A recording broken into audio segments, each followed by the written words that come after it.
من في من المعارضة يستطيع يعمل هذا الشيء عشان إحنا نقول ما نبي الجبري.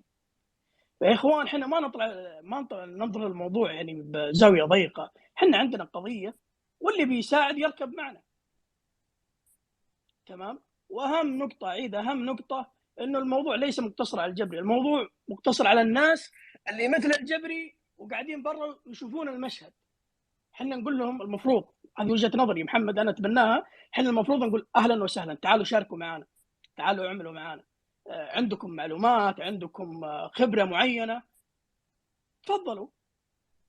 أما إني أنبذ وأقول لا هذا كان يعمل مع النظام السابق وكذا، طيب يمكن في يعني شخصية قيادية لها تأثير كبير داخل السعودية وتبي تطلع وتشوف هذا التعامل مع الجبري، فتقول لا أنا ما راح يستقبلوني الناس المعارضة، أو ما راح يكون لي قبول أو كذا وكذا، وراح أكون منبوذ. يا إخوان خلينا دائما نكون يعني هدفنا الأول هي قضية الإصلاح، بدون مثلا الأسباب الشخصية ونحط المشاعر هذه على جنب. ترى والله حنا فينا غضب،